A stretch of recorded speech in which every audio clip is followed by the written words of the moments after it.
चीज का गणितभाग का चैप्टर 4 चैप्टर 3 है। चूंकि चैप्टर 3 में उपभोक्ता की संस्कृति है तो वो आपको नहीं पढ़ना है, इसलिए चैप्टर 3 में ये आ गया सामने सपनों की याद में। ऐसे ऑडियो में इसको पढ़ा दिया गया है। ये एक संस्मरण और इसके लेखक हैं जाबिर हुसैन। पाठ का उद्देश्य पक्षियों से प्रेम, पर्यावरण की रक्षा और एवं प्रकृति से निकटता बनाया है।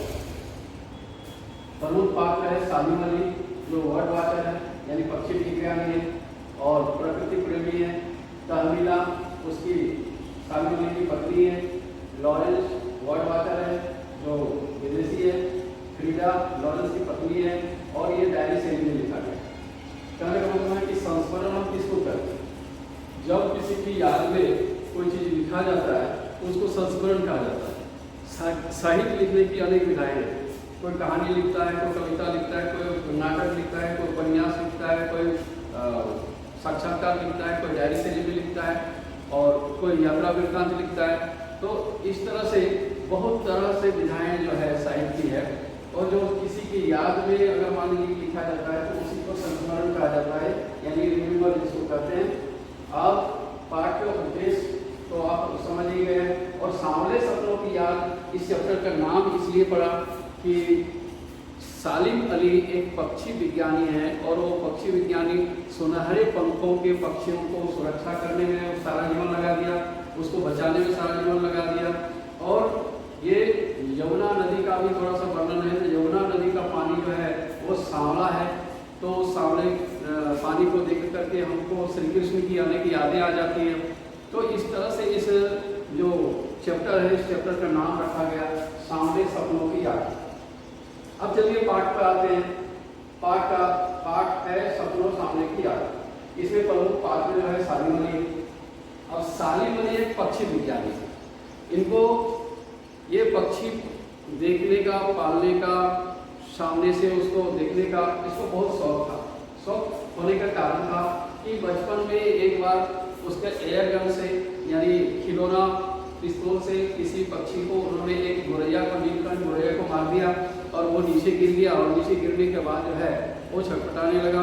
मतलब है कि वो घायल हो गया तो उसको देख करके उसको बहुत बुरा लगा, बहुत हृदय से उसको बहुत ही अंदर से बहुत डर भी गया और उसको उठा करके फिर उसको इलाज किया। इलाज करने के बाद फिर उसको पाला और इस तरह से पक्षी की तरफ जो उसका पक्षी प्रेम की ओर जो मुड़ाव है, जो उनका मोड़ है, यही से उनको शुरुआत होता है। अब चलते हैं कि ये सारा जीवन पक्षियों के देख रेख में अपना सारा जीवन व्यतीत कर दिया। ये अपना अब ये कहानी शुरुआत होता है। ये जाबिर हुसैन जो है, ये जाबिर हुसैन लिखते हैं कि ये सालिम अली का मौत यानी मृत्यु 1987 यानी 1987 में होती है और 87 में होने के बाद उसने जो संवेदना व्यक्त किया, उसके प्रति जो सहानुभूति व्यक्त किया, उसी को उन्होंने एक डायरी शैली में लिखा कि आज 1987 यानी 1987 में जब ये सालिम अली की मृत्यु हो गई और जहाँ से कोई लौट करके नहीं आता। अब कहानी शुरू होती है कि सालिम अली कौन था? तो सालिम अली था ये बर्ड वाचर यानी पक्षी विज्ञानी और ये पक्षियों से प्रेम करते थे। तो ये दूरबीन लगा करके दूर दूर पक्षियों को देखते थे कि कौन पक्षी बीमार है, कौन पक्षी कितना सुंदर है, कौन पक्षी क्या है। वो जंगल भटकता रहता था। जैसे डिस्कवरी ऑफ ज्योग्राफी डिस्कवरी में आप डिस्कवरी चैनल में आप देखे होंगे कि कोई जिस तरह से पक्षियों के बीच में पीछे दौड़ता है, कहाँ क्या है नहीं है, सारा चीज़ को इकट्ठा करता है और उसको आपको दिखाने की कोशिश करता है जिससे आप बहुत चीज़ जानते हैं, ये जानकारी मिलती है। उसी तरह से सालिम अली आँख में दूरबीन लगाकर, दूरबीन लगाने से क्या होता है कि दूर की चीज़ें हमको नजदीक दिखाई देती है और साफ दिखाई देता है। जैसे इसका दूरबीन का आविष्कार गैलीलियो ने किया था। आकाश के तारों को जो है सो हम लोग छोटा छोटा देख पाते हैं, लेकिन वो उस दूरबीन के साथ जो है उसको अच्छे ढंग से हम देख सकते हैं, बड़ा बड़ा देख सकते हैं। तो इस तरह से दूरबीन लगा करके वो जंगल भटकते थे। तो इनका कहना है, जाबिर हुसैन का लेखक जो है, इनको कहना है कि भाई इसको मैंने सामने से देखा है और पता नहीं कि यमुना के किनारे श्री कृष्ण कभी हुए थे। श्री कृष्ण उस एरिया में जो है उस क्षेत्र में रास रचाए थे, गलियों में घूमे थे और बंसी की धुन बजाई थी, कदम के पेड़ के नीचे बैठे थे और यमुना नदी में क्रीड़ा किए थे। ये सारा चीज उस समय घटना घटी थी। आज भी वो घटना, अगर हम यमुना नदी के किनारे चले जाते हैं, अगर जैसे ही हम यमुना नदी के सामने पानी को देखते हैं, जल को देखते हैं, तो ऐसे ही उसकी याद ताज़ा हो जाती है कि जैसे गली गली से झुंड जो नहाने के लिए जा रहा है, तो उस नहाने के झुंड में से श्री कृष्ण कहीं निकल करके बांसुरी बजाने लगेंगे, या फिर कहीं कदम पे पेड़ के नीचे दिखाई देंगे श्री कृष्ण। तो कभी वो वृंदावन में जो है सो श्री कृष्ण रास रचाए थे, तो वहाँ पर कभी आ जाएंगे। तो ऐसा प्रतीत होता है, यानी उसके याद आ जाती है, उसके दृश्यों को देखने से, वहाँ यमुना नदी के किनारे वृंदावन जाने से ही श्री कृष्ण की सारी यादें ताज़ी हो जाती है। उसी तरह से सालीमली की सारी यादें ताज़ा हो गया।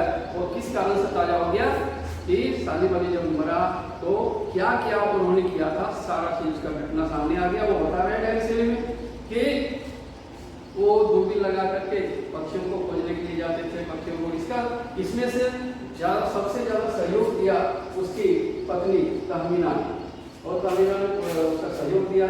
और इसकी सहपाठी थी, यानी साथ में पढ़ती थी, बाद में उसकी पत्नी बनी, तो इसने बहुत सहयोग दिया।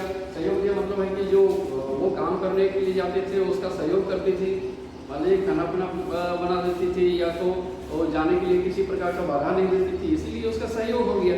तो समझिए कि ये सहपाठी थी उसकी पत्नी और तहमीना।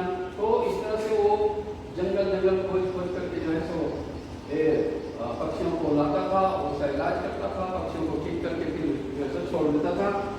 एक बार केरल के साइलेंट वैली, यानी जो वैली है यानी घाटी है, वो मरुभूमि बनने की ओर अग्रसर है।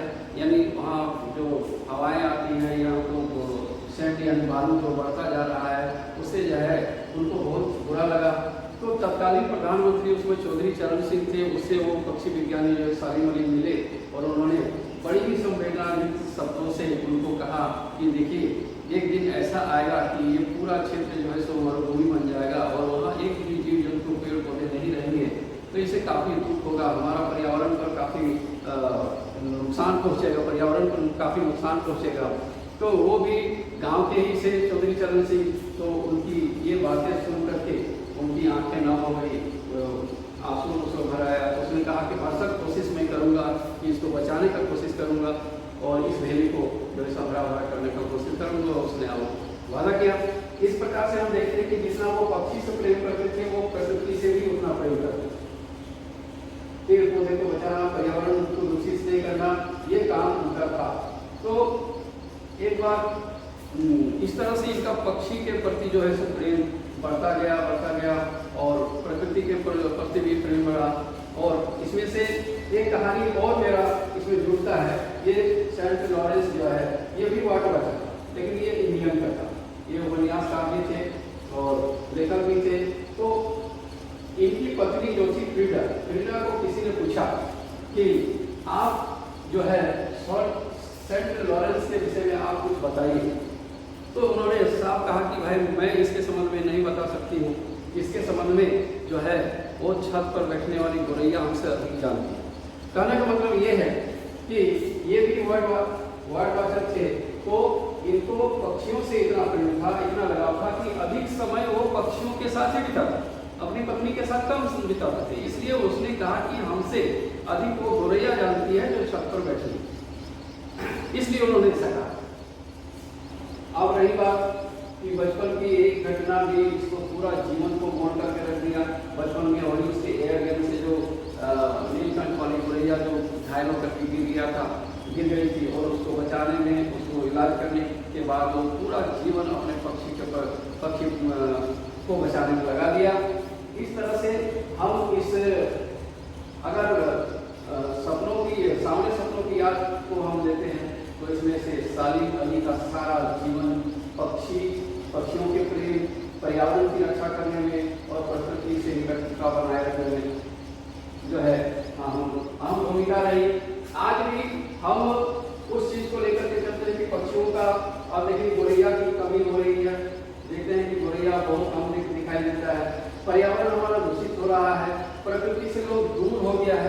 प्रकृति से दूर हो गया मतलब है कि लोग नदी, झरना, नालों में देखने के लिए नहीं जाते। अब जाते हैं तो टूरिस्ट के माध्यम से, पर्यावरण ये आपको पर्यटक के माध्यम से सैलानी बन करके जाते हैं और वहाँ से दृश्य को देख करके बोलते हैं कि वाह क्या प्रकृति है। तो प्रकृति जो नैसर्गिक है, जो अपने आप बना है, जैसे फूलों की वादियाँ, कश्मीर को पूरा जो है तो पृथ्वी का स्वर्ग कहा जाता है और उसको वादियों या घाटी कहा जाता है। तो वहाँ अपने आप इस तरह से प्रकृति द्वारा बनाया गया है। पेड़ पौधे उगे हैं, फूलों फलों से भरा लगा ये पेड़ पौधे हैं और क्यारी क्यारी जो है सब फूल फल हैं, तो उसको इसलिए वादी कहा जाता है। तो इनका कहना है कि आज हम जो है ये पर्यावरण को दूषित करके जो है हम मौत के मुंह में जा रहे हैं। उसके बाद पक्षियों को अगर मौत के घाट उतार रहे हैं, ये यदि हमको नहीं बचेगा तो हमारा जीवन की संतुलन जो है बिगड़ जाएगा। हम देखते हैं कि हर चीज जो है वो पेड़ पौधे, कीट पतंग, हवा पानी, ये नदी नाला पहाड़, ये सारा चीज जो है हमारा संतुलन को बनाए रखता है। अगर किसी को भी नुकसान पहुंचता है तो समझिए हमको नुकसान पहुंचता है। और इनका कहना है कि हम प्रकृति को मनुष्य के नजर से नहीं, प्रकृति को हम नुकसान क्यों पहुंचाते हैं? अधिक से अधिक पेड़ काटे जा रहे हैं, नगर बसाए जा रहे हैं, कल कारखाने लगाए जा रहे हैं, तो इस तरह से हम उसको प्रकृति को नष्ट कर रहे हैं, पेड़ पौधे काट रहे हैं। तो उसको मनुष्य की दृष्टि से, अपने लाभ की दृष्टि से नहीं देखें, बल्कि प्रकृति की उसकी रक्षा करने की दृष्टि से देखें। जैसे इसी महीने जो है सब 5 जून को पर्यावरण दिवस मनाया जाता है, उस दिन पेड़ लगाने का नियम बना दिया गया है। तो पेड़ आप लगाएं, आप भी अपने जीवन में कुछ ऐसा करें कि एक पेड़ लगाएं और उसको देखें, और जब आप युवा हो जाएंगे तो उस समय देखेंगे उस पेड़ को, तो आप कह सकते हैं या तो अपने आने वाले पीढ़ी को बता सकते हैं कि ये पेड़ मैंने लगाया था। तो एक इतिहास आपका बनेगा और उससे आपको फायदा ही होगा, प्रकृति का भी फायदा होगा, आपको भी फायदा होगा। आपके लाइफ का एक कुछ कर दिखाएं, कुछ करें, ये भी तो आपको कम से कम देखने सुनने को मिलेगा। इस कहानी में बस इतना ही बताना है। आपको ऑडियो में भी बता दिया गया है, इसका प्रश्न उत्तर बता दिया गया है। आज के लिए बस इतना ही, फिर अगले क्लास में आपको दिया जाएगा। धन्यवाद।